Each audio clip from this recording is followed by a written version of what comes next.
biasa-biasa aja. Jadi begini Pak Kiai, mungkin kalau tuntunan amalan sesuatu itu yang tidak ada tuntunannya, apakah berpengaruh juga untuk kehidupan kita nggak? Amalan yang amalan yang tidak ada tuntunannya itu akan berpengaruh nggak dengan kehidupan pribadi atau kehidupan suami istri? Ini saya suka pertanyaan. Begini Ustaz, selama ini orang itu mengamalkan sesuatu rata-rata untuk dunia, rata-rata ya. Karena kalau dia mengamalkan sesuatu akhirat, biasanya dia ngikutin yang memang bersih. Contoh, istighfar. Istighfar itu Rasul menjalankan. Istighfar Allah menyukai. Ya. Kemudian dari Allah. Allah itu yang kita sering baca dalam Quran. Allah itu menuntunkan kepada kita kalau berzikir itu tasbih. Oh, tasbih. Ya. Tasbih berarti bersih. Allah menyuruh itu selalu bertasbih, ya. Ingat pada Allah pagi, sore, maksudnya setelah subuh, bahkan di Al-Quran sudah diterangkan. Sudah diterangkan. Lillahi mulkus samawati wal ardh. Ya itu. Makanya yang aman itu apa kan gitu. Nah, yang aman itu kalau kita mau zikrullah secara lisan, istighfar, bertasbih, itu sudah dianjurkan, boleh. Nah, repotnya kalau pertanyaan Ustaz tadi sangat bagus, orang itu melakukan kegiatan kelihatannya kayak ibadah, tapi itu manfaat tidak. Sebenarnya manfaat itu tetap ada dua, dunia dan akhirat pasti. Oke, mohon maaf nih, mungkin beda tipis ya antara niat dan tujuannya kali. Bener, nah, coba. Bener. Jadi intinya adalah pada waktu seseorang nih, dia mengamalkan surat dalam Quran, kita udah pada paham ya. Biasanya sudah banyak menyuruh kalau kamu ingin kaya, rezekimu melimpah, baca surat ini sebanyak-banyaknya. Selalu ngajarkan ini dunia, tapi yang dibaca itu Quran. Ya, pada waktu dia untuk dunia, Allah itu bisa saja memberikan dia dunianya. Tapi karena dia membacanya hanya dunia, bukan mencari ridha Allah, akhirnya dia dapat dunianya. Tapi pada waktu nanti di yaumul qiyamah, catatan akhiratnya kosong. Sama seperti kita sholat. Itu ya, Bi? Kita sholat nih. Ini tes sholat. Coba kamu sholat duhur, padahal belum waktunya duhur kan? Dia sholat duhur kan mulai dari niat. Sholat itu bisa dikatakan masuk di pahala akhirat enggak? Kan enggak, nah, kan benernya kan enggak itu. Sholat itu nggak bisa dimasukkan pahala akhirat karena waktunya enggak, walaupun dia niatnya jelas. Nah, itu mirip sama kalau kita baca Quran niatnya duniawi.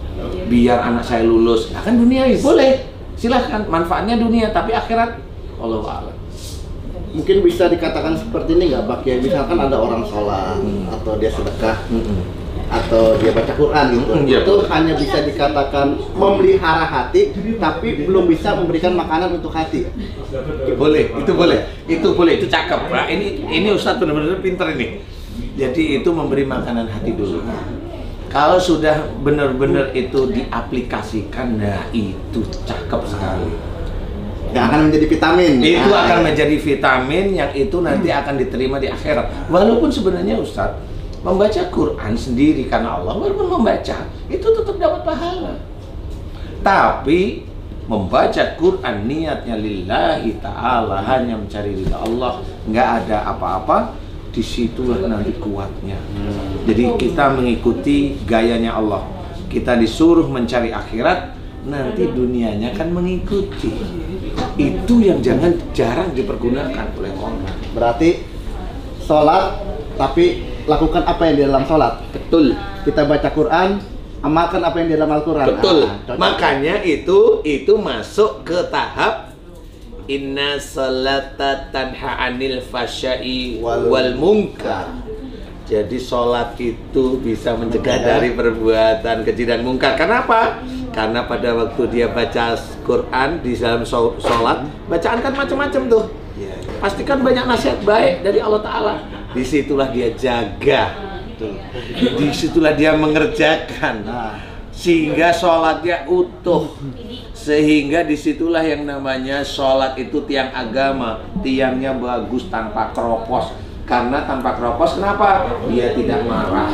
Tanpa keropos kenapa? Dia lemah lembut. Tanpa keropos kenapa? Dia menghargai istri, dia menyayangi anak, dia sayang sama orang tua, dia sayang sama yatim piatu. Nggak keropos.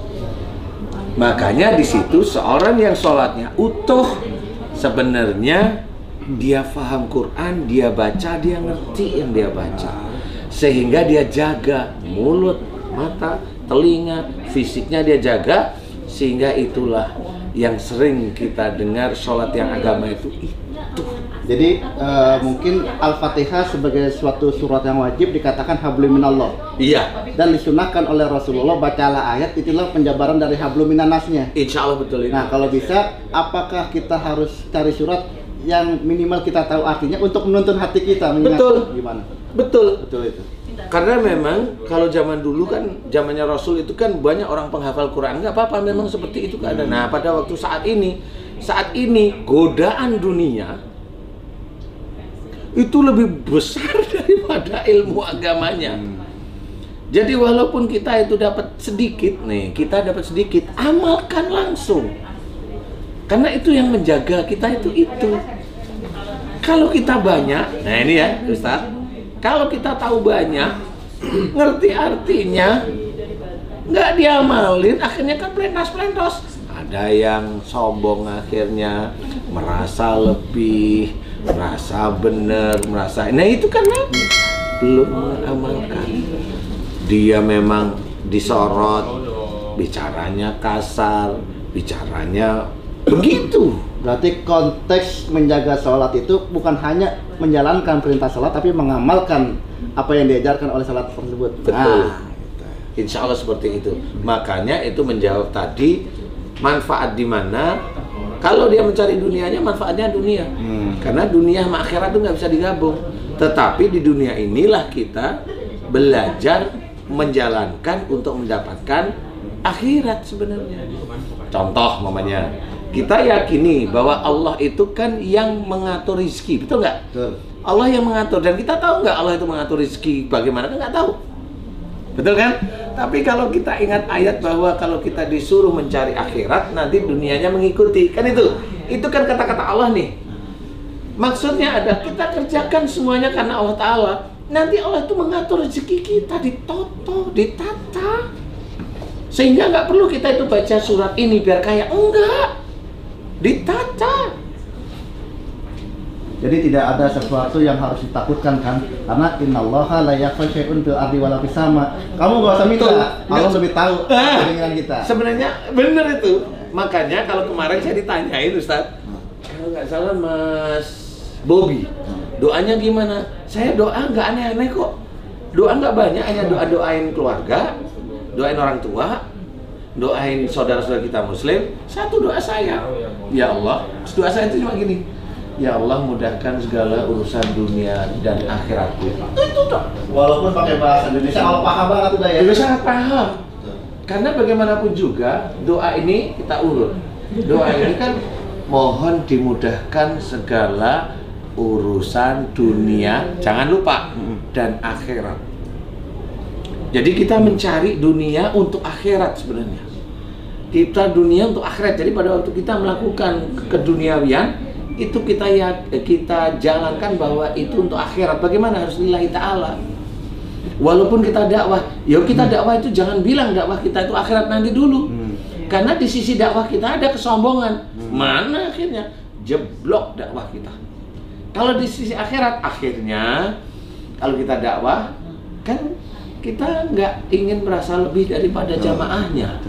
Kita kasih tahu ini yang datang ini, mamanya bapak ibu yang mohon maaf ya, bukan mau ini kayaknya saudara kita yang di bawah nih.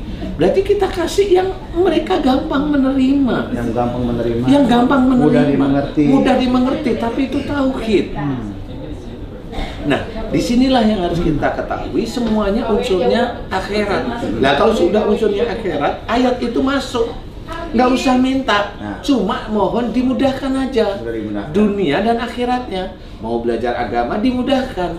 Bukan pinter, enggak, saya nggak minta pinter. Saya mohon dimudahkan. Mau mencari uang, ada halangan. Saya nggak ingin hebat dengan jago bisa menghalangi ujian itu. Enggak, saya hanya ingin dimudahkan. Walaupun dengan kata kun fayakun tadi ya. Iya, walaupun kun fayakun, ya, hanya mau dimudahkan aja. Kalau memang Allah berkehendak, ya saya serahkan. Siap. Ini luar biasa Pak Ustadz ya. Di Seroman Kolbu kita kumpul begini bisa dapat hikmah dan manfaat. Amin.